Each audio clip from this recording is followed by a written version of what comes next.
My name is Susan, and I work as a public servant in a small town. 8 years ago, I married my husband, Arlo, who is also a public servant. However, since our jobs require us to move frequently, we live apart. We don't have any children. Every evening at 9 p.m., I get a WhatsApp message from my husband. It usually says something like, "I have a meeting tonight too." I reply, "You have a hard time every night. When will you be able to come home?" His response is always, "I don't know, I'm unsure," and that's the end of our conversation. This has been the only kind of talk we've had in our 8 years of marriage. We've never lived together, so people might think ours is just a marriage of convenience. But in our line of work, this isn't unusual. We're both federal civil servants, specifically soldiers. We get transferred to different military bases every 2 to 3 years, and each time, our living situation changes.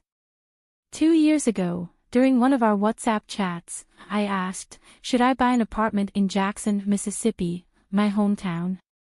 Arlo replied, "That sounds great. I hope I get stationed in Jackson too." Of course, you should, we are a couple after all. I teased him, "Why are you denying it? Are we really a couple?" His reply was short, "Why are you saying such silly things? Still at work. See you tomorrow. Bye." 2 years ago, I went ahead and bought the apartment in Jackson, where my parents live. I plan to live there even after I retire. If Arlo ever gets stationed in Jackson, we plan to live together. One day, instead of a WhatsApp message, Arlo called me, which was unusual. He said, "Hey, my parents are planning a trip from Eugene, Oregon, to Kentucky. When they pass through Mississippi, can they stay at your apartment?" I agreed and said, "Sure, Arlo. It's been a while since I last saw them." He simply responded, "Thank you. Bye." Even though the phone call was rare, Arlo's response was cold. I realized I hadn't seen my in-laws since our wedding, which felt like ages ago. Since I'm based in Mississippi, and Arlo moves around the country, we hardly get a chance to meet. Excited to finally see my in-laws, I offered to show them around my hometown, Jackson. When they arrived, we exchanged greetings. "Susan, long time no see. How have you been?" they asked.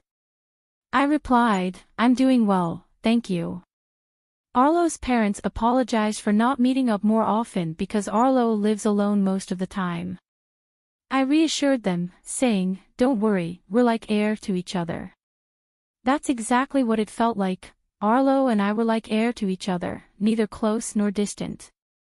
Since they were visiting Mississippi, I offered to take them to see the Windsor ruins, a famous site in the area. As we toured the ruins, they commented on how impressive they were, comparing them to the Shelton McMurphy Johnson House in Eugene. My father-in-law admired both places and mentioned that parts of the house in Eugene had been damaged in an earthquake 6 years ago, and the unrepaired sections had to be demolished. "That's a shame," I replied. Then, I suggested, "Next, let's visit the petrified forest." I spent the whole day showing my in-laws around the attractions of Mississippi. My mother-in-law really liked the city and even started talking about living there. She said, "I've fallen in love with Mississippi." "Thank you, Susan. Would it be okay if I stayed here for a while?" I said, "Of course. I'm usually not home during the day, so I'll give you a spare key." I handed her the key, thinking they'd stay for 4 or 5 days. But a week passed, and they showed no signs of leaving. Eventually, I made them an offer. "If you love it here so much, I could lease the apartment to you for $600 a month. I can stay at my parents' house in the meantime." To my surprise, my father-in-law got really angry. "What on earth are you thinking, asking family to pay rent? You should let us stay for free." My mother-in-law quickly stepped in to calm him down, but the situation still made me feel uneasy. So, I suggested, how about this? You just cover the cost of utilities, electricity, water, and gas. One day, during their second week at my place, I got a phone call while I was at work. It was the property manager, Mason. He told me, "We got a call from the downstairs neighbors. They said there's a water leak coming from your apartment, and it's staining their ceiling. Can you come over right away? We can't go inside without your permission." I couldn't leave work immediately, but I managed to return to the apartment during my lunch break. When I walked in with the property manager, my mother-in-law looked surprised. "Oh, Susan, what brings you here?" "What about work?" she asked. I explained, "The people downstairs said there might be a water leak from this apartment." She seemed clueless and replied, "A water leak? I don't know anything about that." Whether she truly didn't know or was pretending, I wasn't sure. So, I walked past her to check near the washing machine. The washing machine was spinning, but the hose had come loose, causing a mess. This is the problem, I thought. I went downstairs with the property manager, and we were allowed to check the ceiling. Sure enough, there was a large stain spreading from where the washing machine was located. I sighed in frustration. My mother-in-law came to see the damage, looking guilty, and quickly went back upstairs. I had to apologize to the neighbors downstairs, bringing them a box of cookies. I also got billed for the repair costs by the property management. When I told my mother-in-law about the repair costs, she lashed out, saying, "So, you're telling us to leave, huh? We're not going anywhere that easily. Should we just pack up and go?" The complaints didn't stop there. Soon after, the property manager called again with another issue. I braced myself. This time, the complaint was about my father-in-law singing loudly on the balcony at night, disturbing the neighbors. Frustrated, I went to the apartment, only to find my in-laws were gone. They left a note saying, "Thanks for your hospitality, we're heading back to Seattle." I couldn't believe it. They had left without paying for any of the utilities they used and had left behind a ton of garbage. "At least take out your trash," I muttered to myself. With them gone, I moved back into my apartment from my parents' house. One day, my husband called unexpectedly. He said, "My parents love your apartment, so I'm giving it to them as a gift. Understand, if you don't agree, we're getting a divorce." In the background, I could hear my mother-in-law laughing. After leaving my apartment, my in-laws had moved into their son's government housing. Instead of talking to me directly, they had manipulated my husband into demanding that I give up my apartment. Now, I was forced to make a choice, either give up the apartment I worked so hard for or get a divorce. I thought long and hard, feeling torn. Finally, I made up my mind. 2 days later, my husband called, but instead of texting me through WhatsApp, he said angrily, "You'll pay for this." That same day, when he gave me the ultimatum to choose between the apartment or a divorce, I sent him the divorce papers by express mail. He was furious, as he didn't expect me to act so decisively. Not even a week later, my boss called me into the office. To my shock, I received a transfer order to Dallas.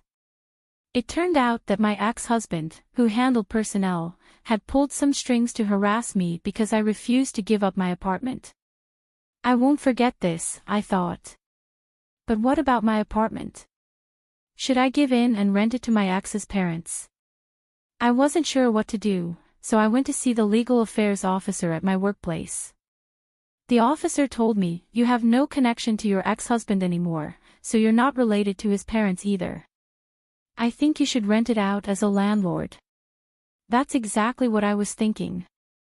I immediately called my in-laws, who had returned to Portland, and told them that I was ready to rent my apartment out. When I was transferred to Dallas, my in-laws surprisingly agreed to rent the apartment without any hassle. It turned out it wasn't harassment, they just really liked the place. I set a rent of $700 a month, including utility bills and the cost of the repairs from before, and they accepted it without any fuss. While working in Dallas, I was also studying for a highly competitive internal selection exam. Only a few senior military officers reached the top level, and the biggest challenge was passing the exam to enter the command staff course. This course trains future unit commanders, and those who complete it are assigned to lead units all over the country. It wasn't so much about wanting power or control, I was driven by the desire to outrank my ex-husband and prove myself. To my delight, I passed the tough exam on the first try and was admitted to the command staff course. Watch this, Arlo, I thought. The real revenge starts now. The course was held at the Military Officer School in New York, where my ex-husband lived. Even though he handled personnel matters and probably knew I had passed, I didn't reach out to him, and he didn't contact me either. 16 months later, I completed the course and became a unit commander in charge of training soldiers in Nebraska.